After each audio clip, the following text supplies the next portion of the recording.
feel like in the black church it's a promotion or it's a show, as opposed to you telling me what I'm not supposed to do, and you want to make me feel good. You telling me what I'm supposed to do, but you want to make me feel good instead of telling me why I'm supposed to do it, instead of telling me how I'm supposed to walk. You tell me I'm supposed to jump up and down, but it does not really matter how high you jump if when you come back down, you stand in the same place. Exactly. So we are back to slavery. We're back to slavery. Now, slavery is in many forms. Okay? Slavery is in many forms. And one of the biggest form of slavery is not giving people everything they need to be independent because you want them to depend on you. But here's the flip side of that. Freedom is that I am okay if you agree with me or not. I don't need you to affirm what I'm saying to be true in order for me to feel good about it. So as a pastor, I am free. And because I'm free, I don't like followers who are prisoners. I don't want them depending on me. I don't want them looking up to me for everything. I want them to find out who they are and discover their gifting and become. Mine is to give them the tools to become as big as they want, to become as great as they want. So I'm not intimidated by gifted people. I'm not intimidated by powerful people. I want them to be powerful. Isn't that what we want for our children? So the change mindset also has to change. That's why I teach leadership. The change mindset has to change. We have to lead for success while we succeed ourselves. So what you're saying is when you tell them something, when you preach to them, you want them to ask you why. No, I want them to understand. You want them to understand and look for the meaning for themselves. Exactly, Just because take your word for it. Let me give a good example. Just one example. You must have faith in God, right? And they tell you all the time you should have faith in God. But then when they bring it down, they tie it to tragedy. They tie it to what will happen if you don't have faith, rather than make you understand the reason for faith. Right? A person with no hope needs no faith. If I'm not hoping for anything, I don't want to achieve anything, why should I have faith? What for? Faith is a slave of hope. So if I give you hope and I show you who you could be and how powerful you really are and how God created you and the dynamics of your soul and how he put them together and how there's nothing that is impossible with you, all of a sudden you have faith. Because now your faith is tied down to hope. What's the name of your church? Exactly. Tabernacle of Peace Ministries. Where is it? We're in Stone Mountain at 5154 Villas Terrace. What time is service? We start at 10 o'clock. I'm telling you, you can never come to our church for 1 month and remain the same. Your church, your life will change completely. Completely, but you have to take responsibility. Now, when we talk about responsibility, I talked about this the last time I was here. I am not talking about shame and everything that's associated with responsibility, but I'm talking about you responding to every circumstance at the best of your ability. So you need to find out what those abilities are. Otherwise, what's the use of talking about responsibilities when you don't even know what you have in you? When you were saying we teach them to have the understanding. Yes. Now, when you go to when people congregate at a church, their levels are so different and so vast. So to get understanding when someone's on, this level, that level, that level, so it takes more than just church on Sunday. Yes, it does, but at the same time, you just insulted a human being. Because you're saying that a human being is not intelligent enough to have information and knowledge seep through into their being to where they can begin to make sense of it just because they haven't been around it. Light is very powerful. Light is about darkness disappearing, not so much that darkness is not there. Did you get that? Darkness is always there. What makes the difference is light. And light illuminates, it reveals. You were created to gravitate towards light naturally. So don't underestimate the power of your capacity to understand. Take anybody, put them in any situation. Exactly. They will get it. Knowledge will still seep through because a human being is created very powerful. They have creative dynamics that are so awesome. Look what we've done. We have planes flying. That's a human being. It's inherent in us. It's not something we pick up from outside. Some of them got to talk too long. Well, yeah, that's what I was just about to say. Like when he was talking about how some people don't like to mentor with the females because of that. Sometimes people have that hard shell. So when you're talking to someone who's willing to understand, someone who's been through the process of understanding, and then someone who has that wall up, experiencing that and you telling them and showing them how to understand, it still won't get through the same way because it's going to take layer after layer after layer. That's why faith is reputation more than it is anything else. Faith cometh by hearing, and hearing the word of God. It means I hear it again, and I hear it again, and I hear it again. It's reputation until I get it. So the idea is that as parents, as leaders, as teachers, we are reinforcement agents. We say it over and over and over and over again. We don't get tired of saying the same thing again and again and again until you hear it. Because in reality, you don't hear. You hear in layers based on your past. Okay? So when you hear me speak, you're not hearing me, you're hearing yourself. Because you are interpreting what I'm saying through your own experiences. So I have to show you that you can trust me by my authenticity and by my reality, by living before you an authentic life. And soon enough, you will trust me. When you trust me, you start hearing me. Until then, you can't. So I understand that. When they're coming in, I'm already aware of that. But it doesn't intimidate me because I'm not authentic. I'm real. You do workshops? Yes, I do. We should do a workshop. Let's do it. I do. I'm actually starting leading lady tea parties. And in those leading lady tea parties, I'm looking for people who want to be a leader, who run a business, who are in ministry, that you think you are a leading lady, and I want to impact them with information to become everything God called them to be. So we can do leading men, leading youth. It's important. But the reality is that man is created with the capacity to take knowledge in. It sits through you without you even realizing, because you have what we call the subconscious. You don't know what's in your subconscious. You hear it, you may not get it here, but something in you gets it. And with time, here it is. So when we talk change, we talk transformation, you have to understand all those levels. That's where pastors fail, because they don't understand the levels of learning. You come from unconscious to unconscious. And the level between unconscious to unconscious is 4 levels. We're not talking about that today. Yeah, but that's deep though, because sometimes in my mind I had broken down into trickery. And I'm just being honest with you, because if we're in church, and I'm not gonna say the name of the church I used to go to, but like I was paying my tithes faithfully, and I don't do that. Like I would give you an empty envelope in a minute. You give it to me, I would give it right back. I'm just being honest. So the dude was like, he's like, turn to your neighbor. Just a time, baby. Yeah. He's like, turn to your neighbor and do this. I was like, you know what, I sit at the back of the church because I don't want to talk to the person that's next to me. Like, I'm coming to get something, I just want to get that message, and then I might cry, and I don't like crying in front of people, see what I'm saying? So I don't want nothing to hear what's going on, so I'm not turning to my neighbor saying nothing. And I ain't playing 5, and we ain't holding hands, and we ain't doing none of this stuff. But then, like, when you get into the habit of telling somebody what, it's kind of like at a music concert, like, oh, your hands this. But then you done told me all this stuff I've been doing, and then in my mind, I'm just like, he's setting me up. And sure enough, he told me to raise my hand and stand up and talk to my neighbor. Now he's telling me to go in my pocket and give you some money. I was like, that's part of the gimmick. Then you got the drums playing and stuff. You got the drums playing. That's how I broke it down. I haven't been back to church since then. I think. What you got to say, Omar? I just think, I like it that you said, what I've come to understand being in ministry is that people have got just lazy. Because you can speak the best way, you speak what's true from you want. One of the main scriptures that a lot of pastors don't you see what I'm saying? But I learned people study and do what they want to do. A lot of churches don't feel us. We be feeling church because we don't do what we spoke. See, most of us are just church members on Sunday. You see what I'm saying?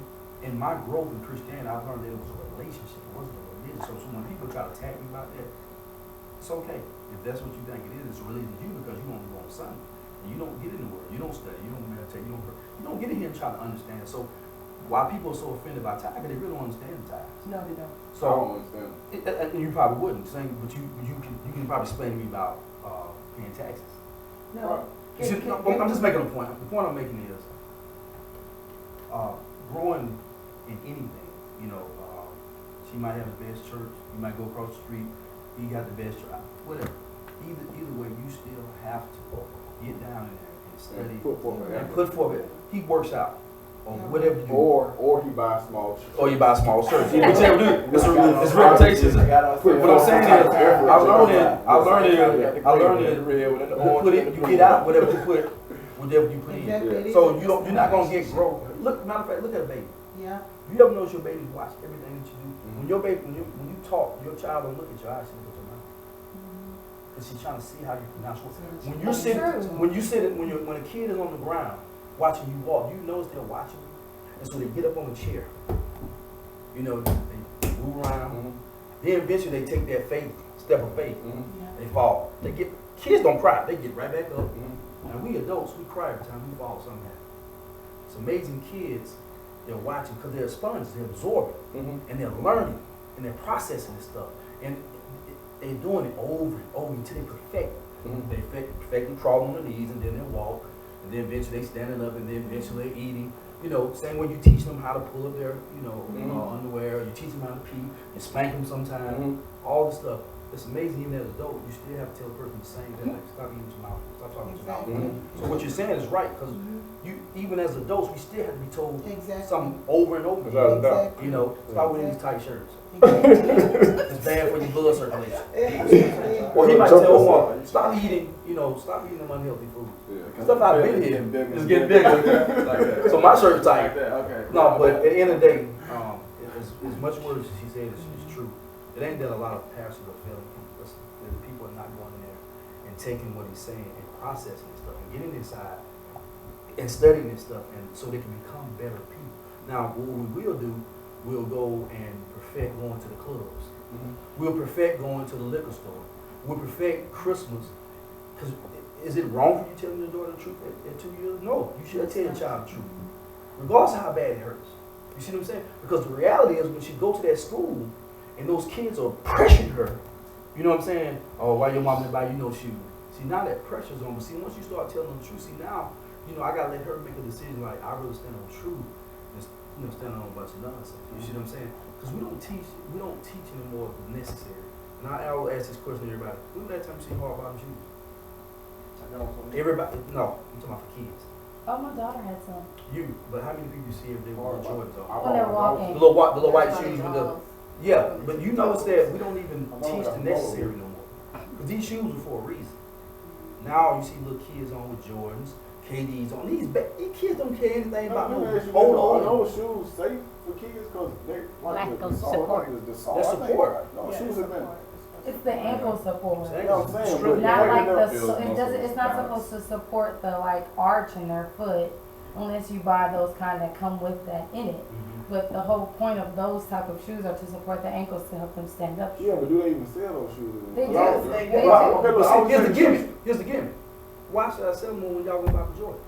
That cost. They go to Holiday Madness now. Here's where they kick the Holiday Madness in. Why do I'm gonna close all 5 of my stores down. Now let me sell. Even Buster Brown sell polo and high class shoes. Now you go Buster Brown, you can get you got all the cheap shoes. Now you go there, they got polo, they got everything now. You see what I'm saying? Because they know now, as I was reading, African American has a 1.3 trillion in buying power. They know you're gonna buy Jordan and KDs. So why? I'm a businessman, so I want you to buy this. I'm a businessman. I don't care about your integrity. I don't care about your morals and that. Because I know you're gonna spend your money on the holidays and buy these KDs and Jordans. These aren't necessary for this kid broke or strengthen her ankle. You want to make sure your child looks good. And that's why people spend so much Symbolic. on the holidays. They know Symbolic. you will This spend is- it. this is so what we why got not to. capitalize on that marketing. So we are back at the same thing at the end of the day. In reality, if you don't know who you are and you don't know why you are a Christian and you think Christianity is about religion rather than a relationship with God, that you're a child of God, then what you do, you walk into the church like you're walking into a cafeteria.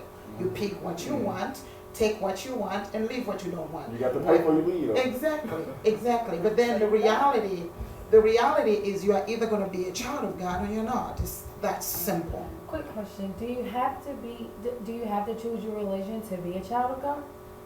I'm not sure if you have to choose your religion to be a child of God. It depends on what you mean by being a child of God. I know what you're saying. That's one. I know what she was saying. I thought she was about to say. There's going to be one truth, and there's going to be a bunch of other stuff to find. So we have to study. My thing is like this, search for truth like you search for water in the desert. Exactly. It's the most important part of So, your life. if you choose to pick, I don't think I have to say make sure you study, get into it, figure out exactly what, because God's not telling 2 or 3 people different things. There's no way. That may mix him a lot. That means I don't want to be a part of it. Because it's not what I study. I study for him to be who he say he is. You see what I'm saying? So if he's saying there's 3 different ways to make it, then somebody's lying.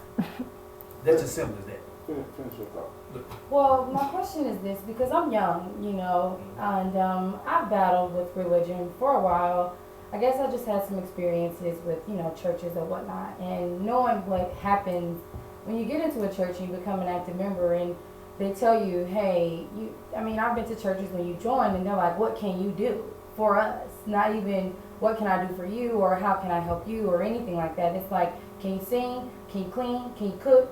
Can you come on Sunday? Can you come on Saturday? You know, and that's all fine and all, but as a child that wasn't required to, I didn't grow up in a church. Mm-hmm. So I made the choice to, again, go finding the truth, go find whatever it is that, you know, you decide that you want to follow. And so with that, my question was, you know, do you have to have a religion to believe or to be a child of God? Because, I know children now who are said to be atheists, but it's not that they don't have a relationship with God. They just don't have a religion. They just don't have a group of people or a guide like a pastor, or, you know, they don't have anybody that tells them or shows them, hey, this is how you practice your connection with God. Because I know to a level, religion is, you know, how you worship, you know, and how you connect and fellowship. And so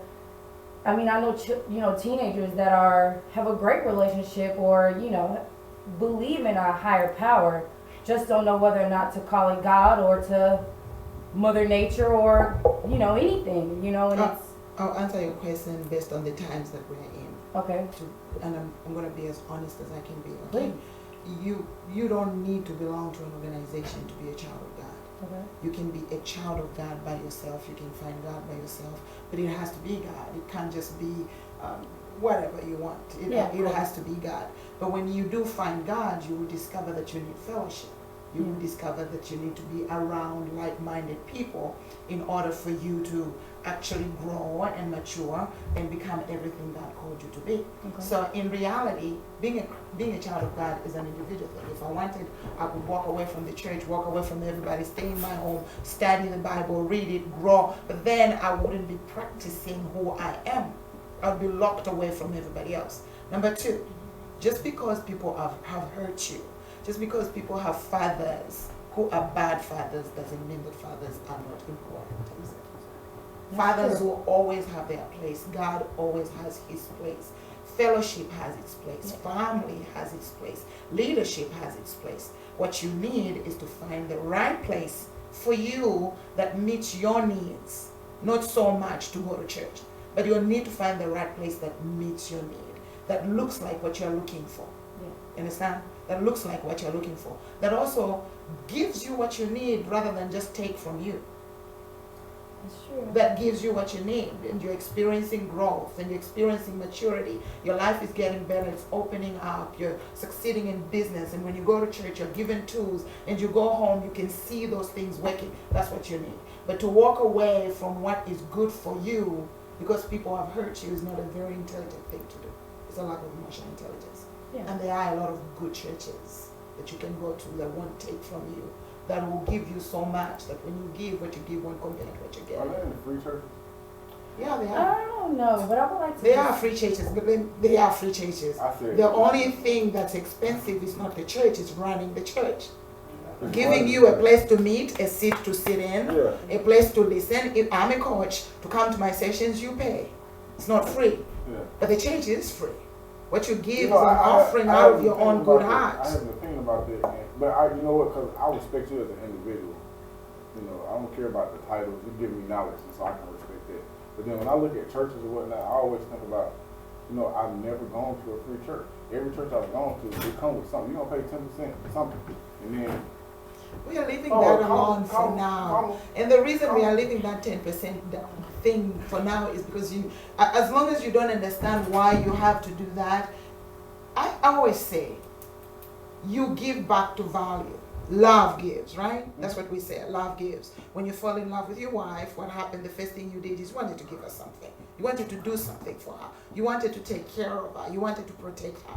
Well, the church is the same thing. If you're receiving value, and the reason we're talking like this is because you all have been to churches where you didn't receive any value.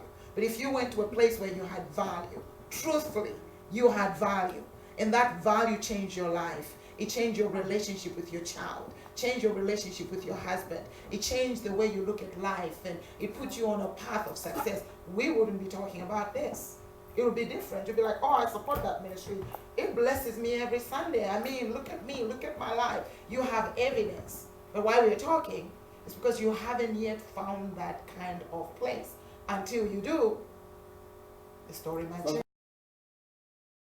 Our feet are planted so deep that even trouble gets scared because it doesn't know what to do, because trouble is supposed to make your heart fear. But we hear the voice of the Lord saying, fear not. Yes. Don't be scared. Don't honor trouble. Don't give reward to trouble. You stand still and you see the salvation of the Lord. Yes. You stand still and you watch me come into that circumstance. Yes. You call me in and you watch me take care of it. Yes. So in times when we begin to preach on faith like this, and everything begins to fall apart, yes, it's time to rise up, and it's time for